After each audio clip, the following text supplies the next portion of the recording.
Hello, everyone. Welcome to today's episode of our podcast.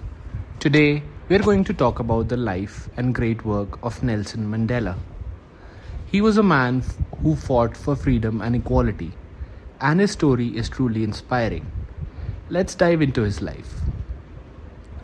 Nelson Mandela was born on July 18, 1918, in a small village called Mvezo in South Africa. His birth name was Lala, which means troublemaker in the Xhosa language. When he went to school, his teacher gave him the name Nelson. He grew up in a time where South Africa was divided by a system called apartheid.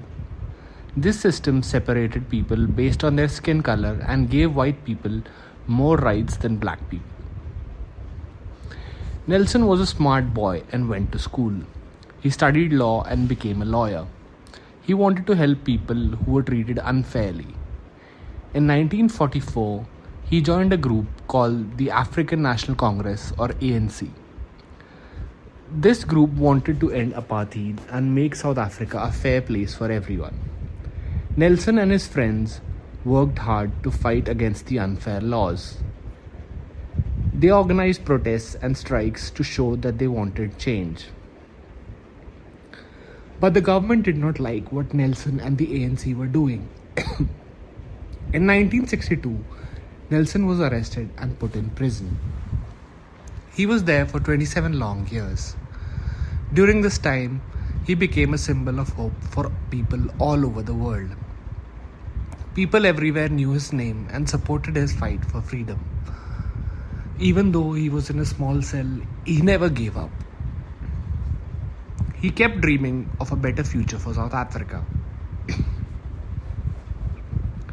Finally, in 1990, Nelson was released from prison. He continued to work for equality and justice. In 1994, he became the first black president of South Africa. He was elected by people of all races, which was a big step forward. As president, he worked hard to bring people together. He created a special group called the Truth and Reconciliation Commission. This group helped people talk about the bad things that happened during apartheid and find a way to heal. Nelson Mandela did many great things. He helped end apartheid, fought for human rights, and showed the world that everyone should be treated equally. He also cared deeply about children and started the Nelson Mandela Children's Fund to help them. He received many awards for his work, including the Nobel Peace Prize in 1993. Nelson Mandela passed away on December 5, 2013, but his legacy lives on. He taught us that even in the darkest times, we can still hope for a better future. He showed us that with courage and determination, we can make the world a better place. Well, that's the story of Nelson Mandela. Thanks for listening to today's episode. If you enjoyed it, don't forget to subscribe to our podcast. We'll be back next time with another inspiring story. Have a great day.